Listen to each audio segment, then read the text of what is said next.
કેમ છો બધા? જય માતાજી. આજે ફરીથી કેમ કે હવે વિચાર્યું છે કે કન્ટિન્યુ વ્લોગિંગ નાના મોટા એપિસોડ તમારી સુધી પહોંચાડતા રહીએ ને અમે રાઈટ નાઉ અત્યારે છીએ સુરતની અંદર. સવારમાં એક જગ્યાએ અમારે જવાનું હતું. એક પ્રભુજીના એક વ્યક્તિ હતા જેમની હાલત બહુ ગંભીર હતી, જો કે એમનું કમ્પ્લીટ રેસ્ક્યુ પણ કરી લીધું છે અને એમનો એપિસોડ પણ તમે ના જોયો હોય તો યુટ્યુબની અંદર પણ અપલોડ કરી દીધો છે, તો ફટાફટ તમે જોઈ શકો છો. પણ ચાલો કાંઈ વાંધો નહીં, આજે આ બ્લોગની અંદર તમને અમારા જે સાથે રહેનારા વ્યક્તિઓ છે એમની સાથે તમને મુલાકાત કરાવીશું. જે કન્ટિન્યુ તમે આ વ્લોગને જોજો. વાંધો નથી. એને સ્ટાર્ટઅપ કેમ કરવું જ ખબર નથી તો પછી એટલે શું તમારે સ્ટાર્ટઅપ કરવું છે? એટલે ધારો કે આપણે વ્લોગ બનાવવાનું સ્ટાર્ટ કરીએ, પોઈન્ટ ઘણા બધા છે, કોઈ પણ રીતે થઈ શકે. જેમ કે હું કચ્છમાં છું તો કચ્છમાં આપણે ઘણી બધી જગ્યા એવી છે, પ્લેસ એવા છે કે ત્યાંની જે લોકલ પબ્લિક છે ને એને જ ખબર છે કયા પ્લેસ ફરવા લાયક છે. એ બધા પ્લેસની છે ને બધાને નથી ખબર. આપણે સોશિયલ મીડિયાના માધ્યમથી ધારો કે બધી જગ્યાએ પહોંચાડવું હોય તો કઈ રીતે પહોંચાડાય ને એ નોલેજ નથી, નોલેજ નથી કે વિડીયો આપણે ઉતારી લઈએ પણ એને કઈ રીતના આપણે બનાવવો, કઈ રીતે એડિટ કરવો, કઈ રીતે ઓલું કરી શકીએ કે વધારે લોકો સુધી વાયરલ કઈ રીતે કરવો, એટલે એ રીતે નહીં થઈ શકતું. એ પ્રોબ્લેમ છે મોટી. એ પ્રોબ્લેમનું સમાધાન હું તમને આપું છું. ઠીક છે. આ બધા ટેણીયા અમને ઓળખી ગયા છે. હેલો, અમારી સાથે ઓસ્ટ્રેલિયાથી અમારા રાહુલભાઈ પણ ઉપસ્થિત છે. હેલો રાહુલભાઈ, કેમ છો? મજામાં? તમને પણ આઈ થિંક એ જ પ્રોબ્લેમ આવે છે. હા, મને બી એક પ્રોબ્લેમ છે. આપણે અંદર જતા રહે કેમ કે અવાજ બહુ મારે આપણી ઘરે. હા બોલો. તો અમે લોકો અત્યારે આવ્યા છે અમારા બેનની ઘરે બેસવા માટે અને અમારી સાથે છે રાહુલભાઈ કે જેમને તકલીફ આવી રહી. કાંઈ વાંધો નહીં દોસ્તો, અત્યારે બેન તો ઘરે નથી, અમારા ભાણિયાભાઈ છે. ભાઈ મમ્મીને કહેજો કે અમે લોકો આવ્યા હતા, બરોબર? માર્ક મળાવી લો. હવે આપણે મળી લીધા છીએ. હા, નીકળીએ. કાંઈ વાંધો નહીં, હવે અમે લોકો નીકળીએ છીએ. એક જગ્યાએ જે જવું છે તો તમને પણ બતાવ્યું. Thank you. તો શું કહેતા હતા રાહુલભાઈ તમે? હું એવું કહેવા માંગતો હતો જી, બધાને થોડીક નાના બાબતે ને બધી રીતે બહુ બધા લોકોને એમ તકલીફ તો હોય જ છે કે બહારની કન્ટ્રી જોવી હોય છે છતાં જોઈ નથી શકતા. બહારના જે દરિયાઓ, બીચીસ છે, બહારની જે નેચરલ વસ્તુ છે, બધા વ્યક્તિઓ નથી જોઈ શકતા. તો એક કોઈ ફોન કે કોઈ સોશિયલ મીડિયાના માધ્યમથી હું એ લોકોને બતાવું અને એ લોકો જોઈને ખુશ થાય એવી મારી ઈચ્છા છે. જી બિલકુલ. અત્યારે હાલમાં તમે ક્યાં છો? હું છું મેલબોર્નમાં, ઓસ્ટ્રેલિયાના મેલબોર્નમાં છું. જી. અને ત્યાં અત્યારે હાલમાં કયા બેઝિસ ઉપર છો તમે? હું અત્યારે સ્ટુડન્ટ વિઝા પર છું અને હાલમાં મારું MBA ચાલુ છે. બરોબર.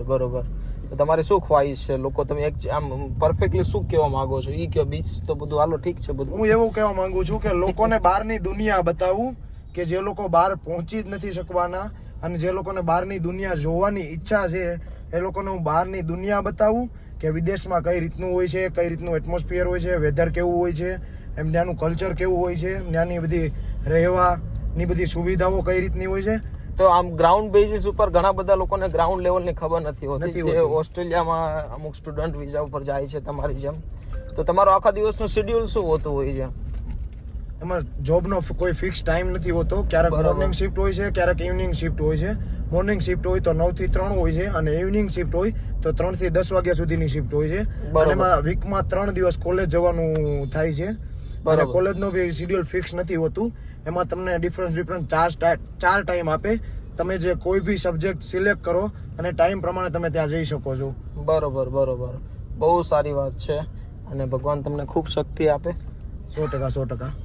અને દોસ્તો અત્યારે અમારા ભાઈ જે છે, અમારા મામાજીના દીકરા રાહુલભાઈ ઓસ્ટ્રેલિયામાં મેલબોર્નમાં રહે છે અને ખૂબ સારી વાત છે. ઓસ્ટ્રેલિયાથી સ્પેશિયલ આજે અહીં સુધી પહોંચ્યા છે તો મને પણ થયું કે ચાલો તમને પણ ઇન્ફોર્મેશન આપીએ કે બહાર જે લોકો ભણવા માટે જાય છે, કંઈક ને કંઈક કામ ધંધો કરવા માટે જાય છે, ઘણી બધી સ્ટ્રગલ હોતી હોય છે. એવું જરૂરી નથી કે બહાર વિદેશમાં જતા રહીએ એટલે આવું નોર્મલ લાઈફ છે. પણ એ પણ એક યુટ્યુબર બનવા માંગે છે, પણ હું એમને ગાઈડ કરીશ કે યુટ્યુબર કેવી રીતે બની શકાય. અને અમારા પરેશભાઈનો પણ પ્રશ્ન કંઈક એવો જ છે કે અત્યારે કચ્છમાં છે પણ ત્યાંની પણ રૂળી રળિયામણી જે કચ્છની જે નાની નાની વાતો છે, કોમન પર્સન આપણે એટલા દૂર છે આપણને ખબર નથી. તો યુટ્યુબર કેવી રીતે બનવું અને કઈ રીતે આગળ વધવું, તો એ માટે સરસ મજાની ઇન્ફોર્મેશન થોડા ટાઈમની અંદર અમે તમને લોન્ચ કરીશું અને પરેશભાઈને પણ આપણે જણાવીશું. તો અત્યારે આપણે ક્યાં જઈએ છીએ પરેશભાઈ? અત્યારે આપણે હાલે થોડુંક નાસ્તા કરવા જઈએ છીએ. બરોબર. અને રાહુલભાઈને પ્રખ્યાત અમારી જે સુરત વરાછાને એક ભવાની ચોક ઉપર એક પાણીપુરી છે કે જે અમે અમુક ટાઈમ પર ખાતા હોઈએ છીએ, તો પાણીપુરી ખાવા માટે જઈએ છીએ. તો કાંઈ નહીં, ચાલો પાણીપુરીની મહેફિલને માણીએ અને તમને પણ બતાવીએ કે ફેમસ શા માટે છે. અને ફેમસ હોવાનું કંઈક રીઝન હોય છે તો જ ફેમસ વસ્તુ થાય છે, તો એ પણ તમને બતાવીએ. ચાલો મારી સાથે. અમારા રાહુલભાઈ વેઇટિંગ ઉપર ઊભા છે. તમને શું લાગે છે વેઇટિંગ જોતા? જોતા તો એવું લાગે છે કે લગભગ 25 થી 30 મિનિટમાં આપણો વારો આવી જશે કારણ કે ભાઈ જ એટલા બધા ફેમસ છે પાણીપુરી ખવડાવવા માટે. વાહ, તો પરેશભાઈ પણ ફર્સ્ટ ટાઈમ આવે છે. ફર્સ્ટ ટાઈમ આવ્યા છે. બરોબર, તમારું શું કેવું છે વેઇટિંગ જોતા? વેઇટિંગ જોતા એવું લાગે છે 10 થી 15 મિનિટમાં આપણું સેટિંગ લાગી જશે, જેક લાગીને થોડું ઘણું. બરોબર, અત્યારે બધા જ લોકો વેઇટિંગમાં ઊભા છે કેમ કે પાણીપુરી બહુ પ્રખ્યાત છે. બરોબર ને કાકા, મજા આવે છે ખાવાની?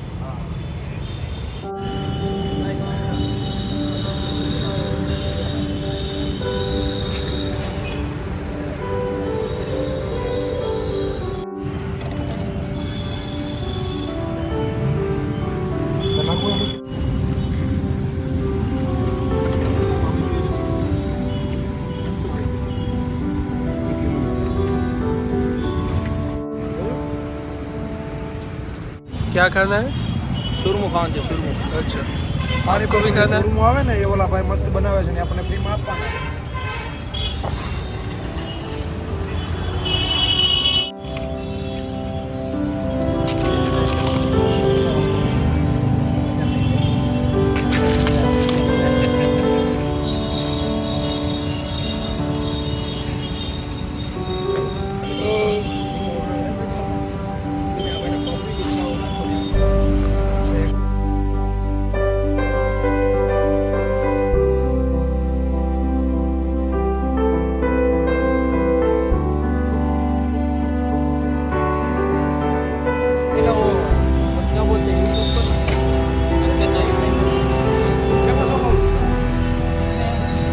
भैया बहुत फेमस है.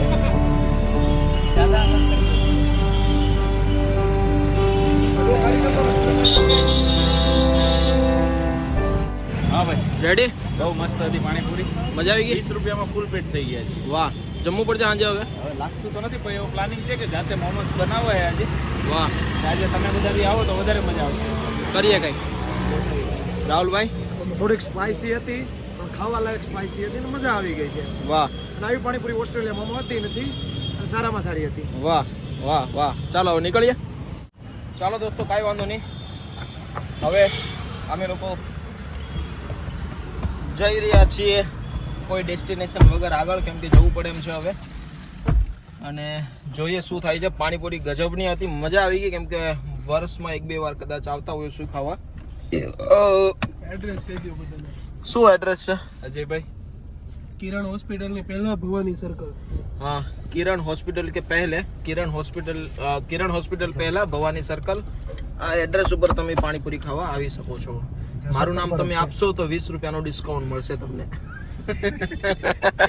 સાચી વાત છે, અમને બી 20 રૂપિયાનું ડિસ્કાઉન્ટ આપ્યું છે એ લોકોએ અને કીધું છે કે ભાઈ અમને જરાક તમારા લીધે જે આવતા લોકો વધે અમારા તરફ અને આકર્ષાય એવું એ લોકોએ થોડો પ્રયાણ કર્યો છે અને તમને બી 20 રૂપિયાનું ડિસ્કાઉન્ટ આપશે ચોક્કસ.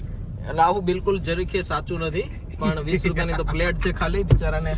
પણ રોડ ઉપર ફૂટપાથ ઉપર જે લોકો કામ કરે છે એની માટે સેલ્યુટ છે, કેમ કે એ લોકો પાસે ક્યારે ભાવતાલ નહીં કરાવવાનો, કેમ કે એ બિચારા કેટલી મહેનત થકી આપણા પેટ સુધી પહોંચતા હોય છે ખવડાવવા માટે. તો કાંઈ નહીં, મજા આવી ગઈ. તમે પણ આવો ક્યારેક. કિરણ હોસ્પિટલના મેઇન રોડ ઉપર ભવાની સર્કલ છે ત્યાં. તો થેન્ક યુ.